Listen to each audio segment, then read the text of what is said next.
Live from the Formula Podcast studio. You are now tuned into the Unscripted with Trillion Cuts. Yo. Welcome to another episode of Unscripted with Trillion Cuts. I am Trillion Cuts, and today I got a special guest in the building. How do we introduce this guest right here? I mean, he's like one of the sound architects of the Far East, like next to Dark, and who else? Like, without further ado, I'd like to welcome to the show, Kaz, Johnny Kaz. What's going on, man? Appreciate it, bro. I was just gonna let you keep going and figure out whatever you felt like I was. You know what I'm saying? I'm winging it. We all just okay, just like for the people that don't know who you are, like, what's the origin of your name? Like, how did you come up with Kaz? Kaz is my real middle name. Oh, for real? For real. So it's just like, hey, ain't no intricate story. So your name Johnny Kaz for real? Nah, my first name ain't Johnny. That's something new. But okay. My name is. You feel me? My first name Raheem, for real. Okay. Yep. Okay. But Kaz, all the people in my family call me Kaz. Teachers used to call me Kaz, so I always just been Kaz. Okay, so like let's talk about your music history. Like how did you get started in music? Like what introduced you to it? Yeah. I don't know if you know or not. A lot of people don't know, but my uncle is Daryl Simmons, which him, Babyface, they best friends. They grew up together from here. They graduated from North Central. They best friends still to this day, but they founded LaFace Records with L.A. Reid. So damn. It was Babyface, my uncle, and L.A. Reid. Yep. Okay, so like what would you say is the first song that made you fall in love with music? Now that I don't know, because it was just music everywhere. Okay. It was really just music everywhere, just that whole 90s and really so you saying you came out the womb singing? I or feel like I something? did. Yeah, Okay, they got the old washed out pictures with the piano in front of me, like you know what I mean? Okay. So they put it on. Yep. Okay, so like, let's see. When going to a studio session for yourself, what are some of your essentials, like your must-haves? Man, probably just a positive attitude. That sounds kind of corny, but just a positive attitude. Like, I really don't need no snacks, drink, liquor, you feel me, smoke, none of that. I mean, that just come with it, but I feel like it ain't an essential, because if I'm going there, then it's definitely to work. You feel me? Okay. Yeah, as cliche as it sounds, but yeah, I'm trying to get the idea out, so I really ain't worried about much. Got you. So like earlier, when we was texting, I was asking you questions. Like you said you engineered for the Jiggly song, right? Yeah, but the remixes though. The remixes, like what you mean like remix? They had a remix that like you talking about the was one with Gucci? Yeah. Okay, I got you. That was a whole thing back then, because I ended up with 2 Gucci verses. That's really what propelled me being an engineer, because I got to kind of see how they sing a session. Yeah. And kind of so y'all went in the lab together? With Gucci? Yeah. Hell no. Hell no. Okay. I think, never mind, I ain't even about to, that's somebody else's story for them to tell, but yeah. I mean, not putting the artist that was on there with Gucci down, but just the way that they did the business. And I don't even want to speak on it because it probably wasn't Gucci, but I think we just ended up getting finesse out of a throwaway Gucci verse that he probably didn't know and we didn't know because we was young. Yeah, okay. Yeah. So like, besides the Jig, like what are some of like the notable songs you've like been instrumental in producing or putting together? I say Let's Take a Ride, because Playboy made that beat and I engineered that whole CD that was on. Yeah. Some of Lil E stuff when he first started out, like, man, the Hoodlums, Lil Pootie, I say Lil Nut, he got a song called Baby, and a song called These Niggas Ain't Real, These Niggas Fake. So about then is probably when I started doing everything. Plus like Tone Goody, Swole, Dro Man. That's when I really popped off. So like, as far as engineering, you just it's still been around since you was a baby too. Like, yeah, it's just like you can't track you back. Back in our day, we just kind of had to figure it out. I started with the radio that you had to press play and record on with the you feel me paper karaoke. And shit like all of that with the song playing in the back, trying to figure that out, and then moving on up. So. Okay, so like and the whole time of what you've been doing, like what's one of your favorite go-to DAWs? Pro Tools. Pro Tools? Yeah, Pro Tools. You have like a specific like filter you like to use or something that you... You want me to spill that sauce? I'm just talking. You just get what you want to get. Damn, you said a filter. Sound Toys, like the people Sound Toys, I do like they Filter Freak. It's called Filter Freak. Okay. That's some sauce. I used to use that one a lot. Okay. What would you say is an underrated piece of gear or plug-in that you can't live without? Damn.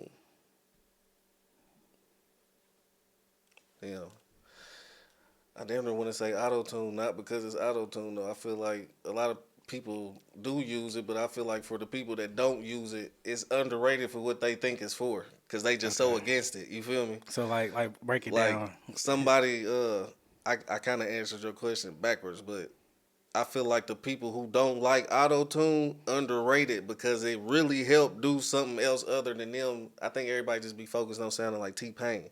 Yeah. As far as like they don't think about the tone of the song, because some people kind of tone deaf, so it just kind of help with the tone. Let them. Of course, we know the pitch, but I think that's my little secret. Even on rappers who ain't doing no melody or nothing, it just, to me, I feel like it kind of molded together. Yeah. But yeah. So like I want to say it was like probably a couple years back. I was working with an artist. I ain't gonna put that name out there, but I was working with an artist, and they like, yeah, you ain't heard about Kaz? He be doing he do country music now. Like, so like, what made you get into that? I just love music, bro. I always been different, so like it was just an experiment. Yeah, a lot of people get it mistaken because I engineer and feature on a lot of songs from here that just be like rap, and I just be the singer on it. Yeah, that they really never cared to like seen what I was doing like on my other little stuff. So some of the artists did though, like Lil Billy. I got to give it to him because he really is the first artist that was really on some different shit with me. Like, yeah, go in there and scream in the booth, bro, like the rock stars. Like, do what you was doing. Like, do what you was saying. That shit hard than the bitch. Ain't nobody doing it. Yeah. So like, okay, like when you like when you went into that world, like was it like a hard transition as far as like building a fan base off of that? Like, cause I know, like a lot of country people be like, that ain't country music. Yeah, like when they hear a black person doing I feel like it's music.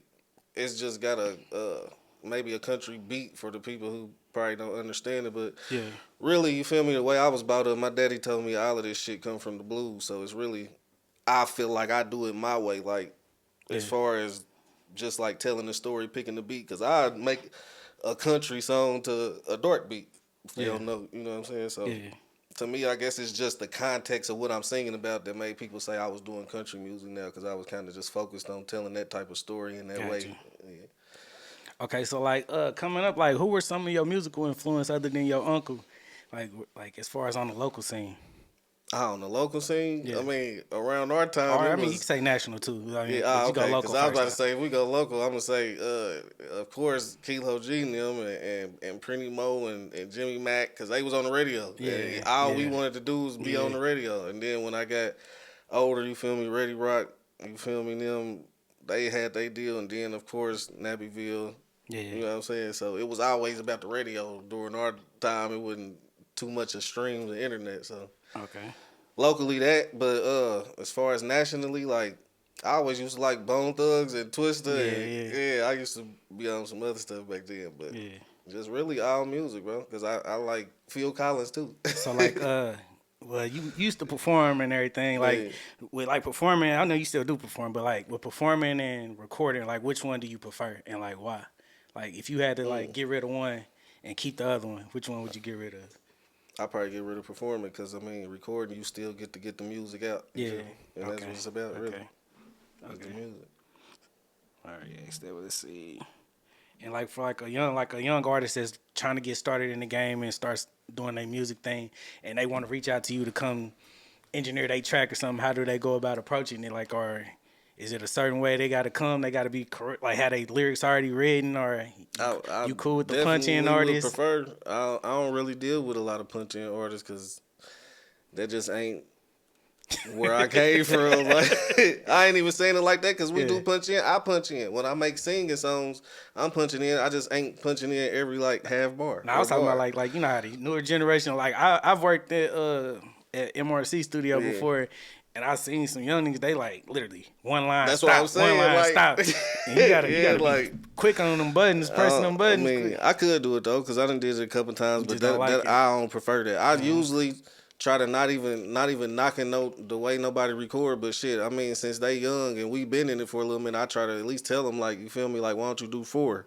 And then punch your other 4. Or why don't you, I don't know, bro. I just got like a thing to where when I'm in there, I ain't never rush nobody out. And I feel like that's why people fuck with me, because I try to exploit what I hear, you feel me, and be like, damn, them 4 bars was hard. Why don't we let me copy and paste that right here 2 times so they could be your hook instead of you just going through the whole thing one by one. Like, just try to teach Cause some people just ain't got studio etiquette. Okay. They don't know. They just out here just saying what they trying to say. They grinding like how we was. Like, okay, so like describe your process as far as like getting ready for a show, like be it a talent show or just even a concert or whatever it is. Like describe your process. Like, are you nervous before? Hell yeah. Like, hell yeah. I so always, you still get nervous? Man, hell yeah. But it's okay. a good nervous though. You know, you just be like, damn, you know what I'm saying? Like, I guess it's an anxious nervous. Yeah. Like, it ain't like, damn, oh shit, they about to be looking at me. I'm scared. It ain't that kind of nervous. It's kind of just like, shit,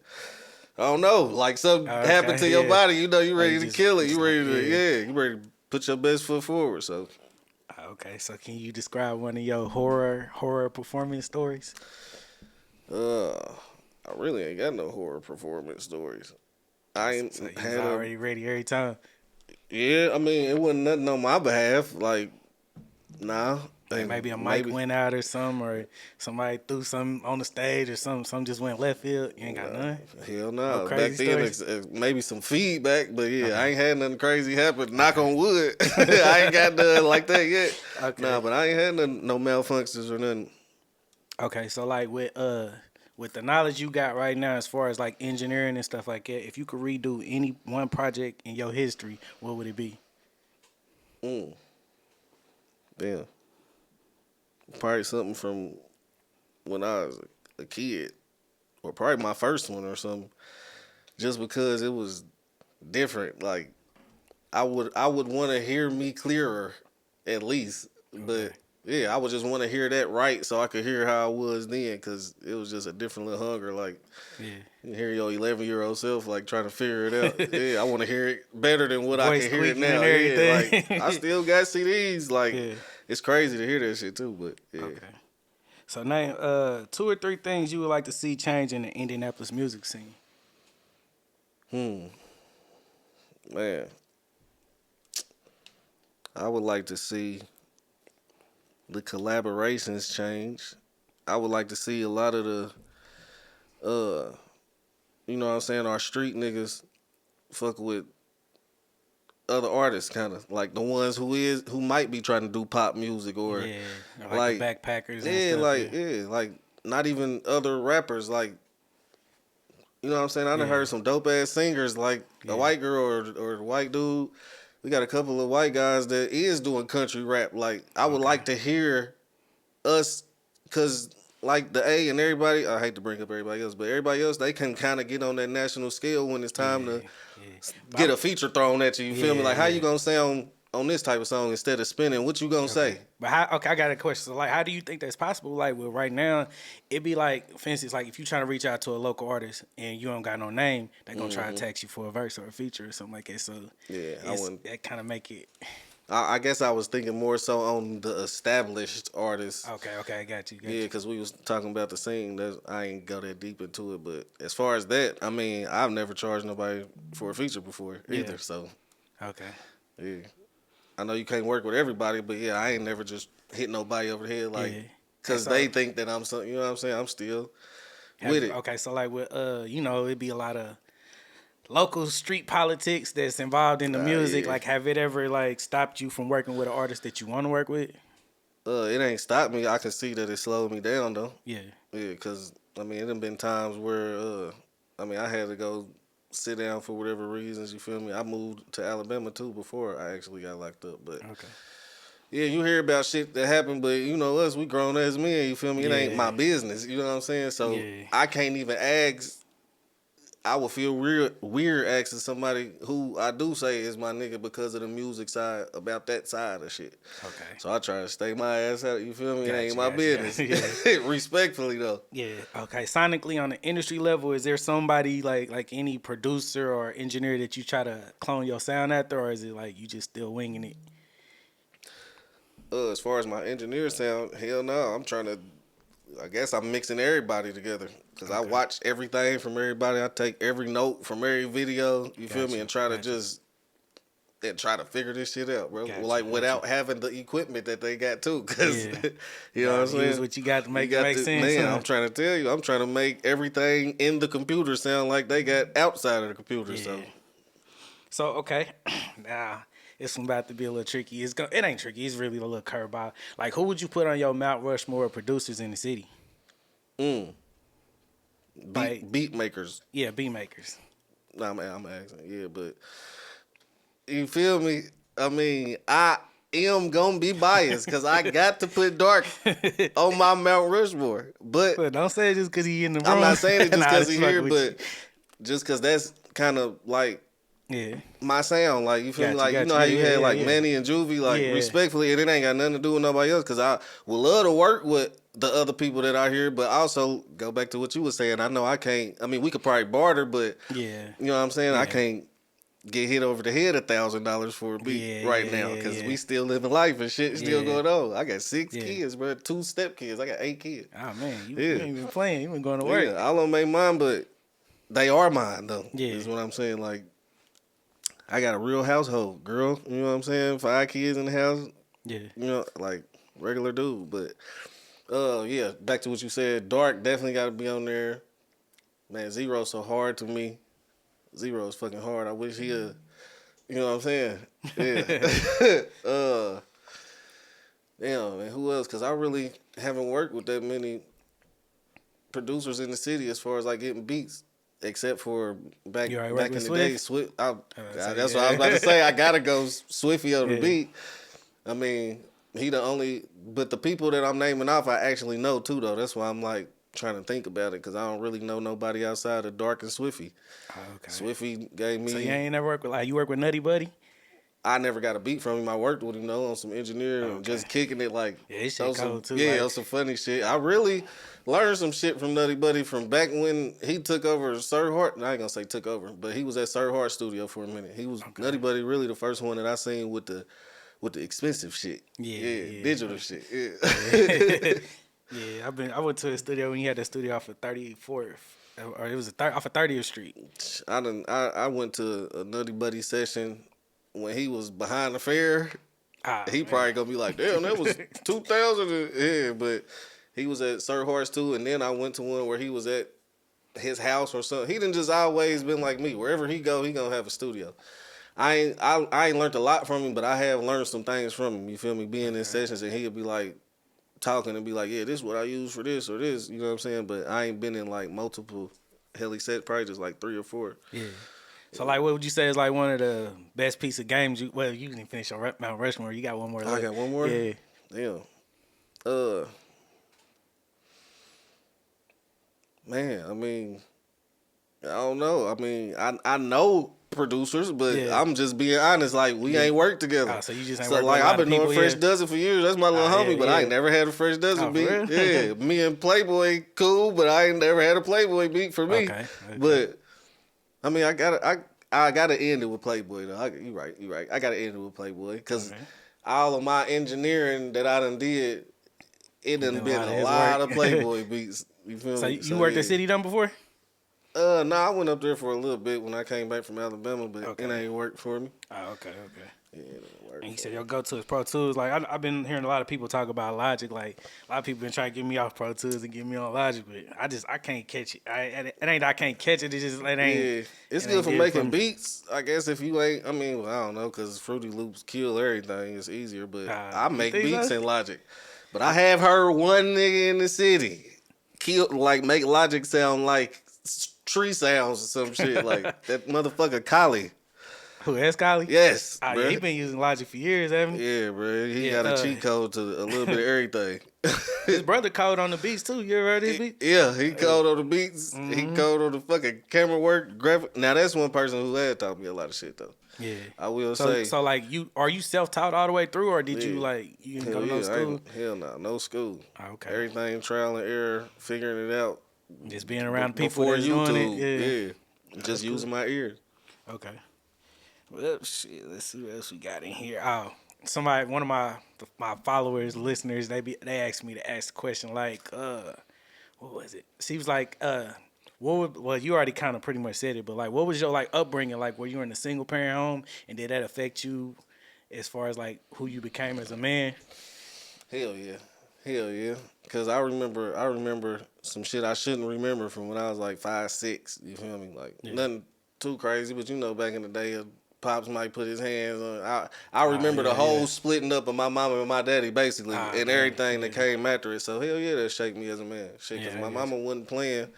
And I had a different level of respect for my mama. Like, she know, motherfucker smoke, drink, cuss, whatever. But I don't cuss in front of my mama, smoke, drink in front of you. It's so just like, that respect. Has she came to your shows? Like, hell yeah, when I was a kid, she did. That shit used to be weird, but yeah, she used to come to the show. How did you control it? What you like used to filter yourself? How did work? I used to just kind of just go, and she would understand back then because she was younger. But now since she older and she kind of done got into church, so she probably wouldn't listen to.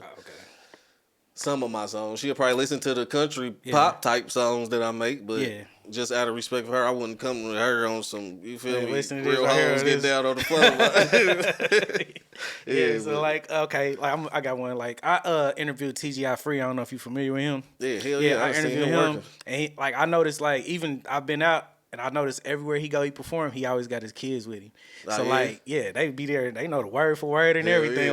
So do you do that with your kids? Like, do you let them hear your music? I haven't had a chance. My kids is in different households. I got 5 in my house, but the other 3 is outside of the house. But I just ain't had shows like that consistently. I'm trying to get back to that point, and I'm being super honest. Like, you know what I'm saying? My last show might have been in Anderson, and I might have rolled with somebody, type of shit, but the day that I can, I definitely want to, especially my son, because he be on it. Now, I have FaceTimed while I've been on stage, but I ain't carried everybody to the show. Okay, got you. But, like, do you, like, let them hear your music? Like, are they? Yeah, they getting older now, too, so I can let them hear some other little shit. But I just always tried my best to not try to keep them. Yeah, they knew they knew I was doing music and shit, but I just wasn't. I was just hell bent on that. Like, they ain't about to hear this shit. Hell no, because I don't even want them to listen to that shit. Got you. I tried, but you know, my kids grew with the times. I grew with the times. So now, like, it's different from when we was growing up. See, like, recently, I got a little cousin. He probably about 9, 10 years old. He literally, like, we went bowling. Our family went bowling. And he just kept looking at me. He was like, I told my coworker, not my coworker, my classmates. He said, my classmates know your music. They listening to your music. And he's like, I told him you my cousin. He didn't believe it. Damn. I'm like, that shit crazy. That's just crazy. To hear that, because he like 9 years old. Like, where y'all finding this shit at? Like, but I mean, the viewers might not know, but I know you probably know, and a couple other people know. Like, I was on some other type of rapping. Like, I was purely focused on females, and I got 5 daughters, nigga. So I don't want them to hear what the fuck I was saying. They can hear a little bit of it, but I Daddy get was a freak. Like, you feel me? Like, they make me nervous. I feel like I'm gonna get in trouble if I play that shit. But some of this shit, they getting older. You feel me? So I could play on some slick shit, but I still just don't feel comfortable talking about 69s and licking. You know what I'm saying? Like, so like, are your videos that y'all was doing, like, shows and stuff like that, do they still be circulating the internet? Like, yeah. I mean, as far as my kids. So your kids in there came to you, hey, Daddy, what's this right here? Exactly. Yeah, they have. They getting there now. Yeah, because my son was like, I didn't know you had an album called Twitter After Dark. I'm like, fuck. I'm like, how did you find that shit? Oh, man.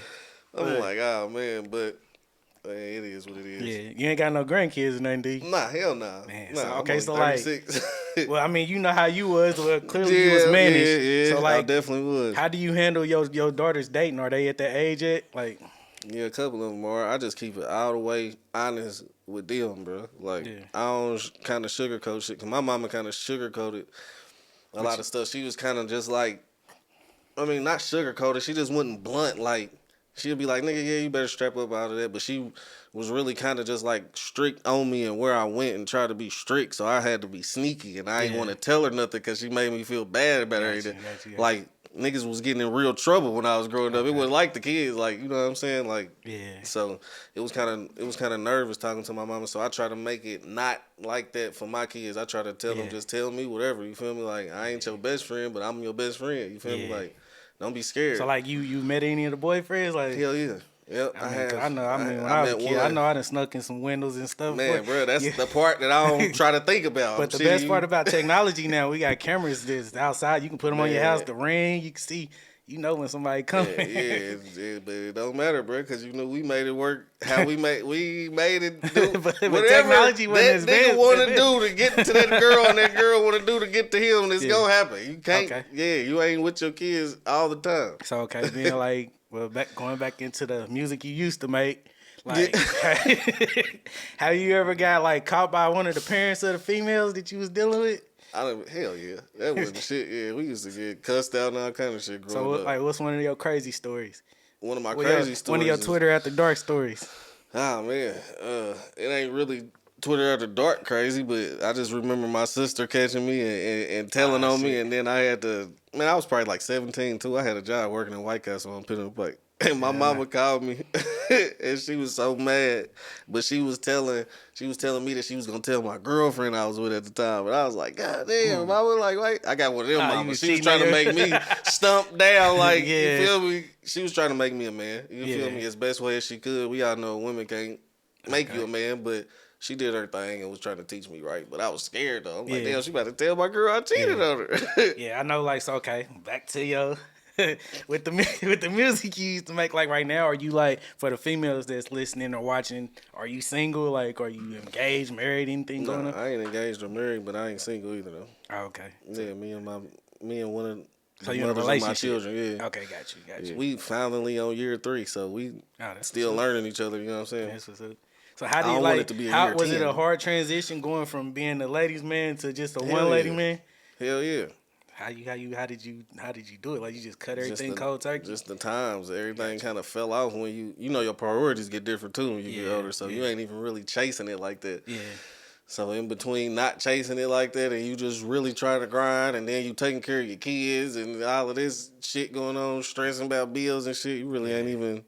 Now, when you was young, I could juggle 4, 5 at a time, but get on your nerves. You down there like, God damn, I love when I could just be in the house by myself and record. I don't even want to call nobody over this one. Oh, yeah, you get old. Then you get old and irritated. Like, don't want to be bothered. Weird. Yeah, so you lock in with that one that understand you. You feel me? Y'all argue. I mean, you going to argue with motherfucker anyway. Might as well just argue with one. So, like, okay, you was dating multiple women and you locked in with one. How do you know you found that one, though? Yeah, I wasn't dating multiple women. I mean, well, you was doing whatever you was doing, and led up to. That's what I said, one. Man, like, how do you know when you got that one? Like, yeah, she'll keep her. I'm gonna ride with this. I hate to sound cliche, but probably the person that stay with you when you at your lowest, or not stay with you, but you see people different when you at your lowest too, and circumstances just push people together. You feel me? Like, I ain't gonna get too personal on my own shit, but. Circumstances push people together, and then you see what it is, and before you know it, 3 years have passed. Okay, so let's get back into the music now. I'm gonna leave that alone. Going back into the music, your song, the recent song you got is "I Can't Breathe" or something like that, right? Yeah. Like, what inspired that song? Like, how did that come together? Cause I like the writing aspect of it. That's what I'm saying. Like, some people try to say that was a country song, but it just ain't a country song. It's just a song. Like, I just like writing stories, you feel me? Like, whether they make believe or not, I can piece something together. Like, if me and you talking off the camera, you feel me? You tell me some shit that happened between you and your girl. Sound like our hook or something. Yeah, you know what I'm saying? It might spike my, you know what I'm saying, my words, and I might be like, damn, I might make a song called Trillion Cuts, talk about my heart getting cut, or just the wordplay and the story making, just the creativeness of making something out of nothing. For me, that's why I really like that more than rapping for me. Okay. So, like, are you biased to the new music, like the new YN music? Hell yeah. Why you say that? Because I don't like all of it, and I feel like something that team. They just sound alike. Like, that's just all it is. It ain't no diss or nothing. It's just like, damn, okay, if Young Boy sound like Young Boy, then I'm listening to him for him. I don't want to get him when I go here to this. They still kind of young too, so they kind of but they trying to figure out who they are in life. Thing, because I mean, shit, it took me a minute to figure out my style, what my sound is, and all that shit too. So, but I just feel like you wasn't mimicking one. But I feel like it's kind of. I see what you saying, but mix it with what I'm saying, because it's like, I feel like back then it really, I mean, of course everybody couldn't sound unique, but everybody just didn't rap like this. And right now, as far as all the sessions I done been through, it's kind of like the same cadence. It's like, Yeah. when I come on this block and you know I'm gonna slide, something, I'm gonna ride. Like, Yeah. and it's like, damn, after a while, I'm like, damn, okay. And then it's like, it really ain't a creative bar mixed in there with it. It's just kind of like, you're just saying some stuff. Like, So would you say that's like the lost ark of music right now? to me, as far as like creativity? that young urban community rappers, but it's still, that's what I miss too, because I like rap. You feel me? I like urban rap, but the youngins is making it kind of sound the same. Yeah. But some of the youngins is not rapping like that, and I feel like that's why they kind of get sought after or seen or make it to these places, and like. But I just feel like the street artists probably need to work on sounding like they self, because some of them sound alike. Okay. Yeah. So I'm gonna give you this last one. It's like with the technology going on right now, as far as AR, are you with or against it? Like as far as the AI, you got Band I'm Lab, you got 50-50. AI going. Yeah. I'm 50-50 only because I'm 50-50 only because I feel like it should be used in moderation. Now, if you somebody that that's a hard one. I just don't want the companies to just like replace artists and shit like that. Yeah. But I do respect people who probably ain't got musical knowledge like us, but got something to say, and it helped them get what they trying to say out better. Yeah. That's cool. But So you like, talking about like you talking about like where the stuff to be helping them write lyrics and shit? yeah, like if my daughter got a poem or something and she trying to figure out how to put it into And a she can, song like, form, that's kind of cool. Yeah. But I still feel like you shouldn't just take what they give you, and I feel like all of it, I feel like it's a good, useful tool. But like if you using it for the end all, then hell no. Like you taking the creative, you taking the soul out of it. Like ain't no pretty much, person in it, ain't no spirit in it. Okay. Yeah. So, like, we about to wrap it up, but like, where can the fans, like people that's listening to your music, that or people that haven't heard your music, where can they find you at on social media and whatnot? On social media, they can find me on Instagram. It's Johnny Kaz. Personal page, Kaz is how you spell Kaz.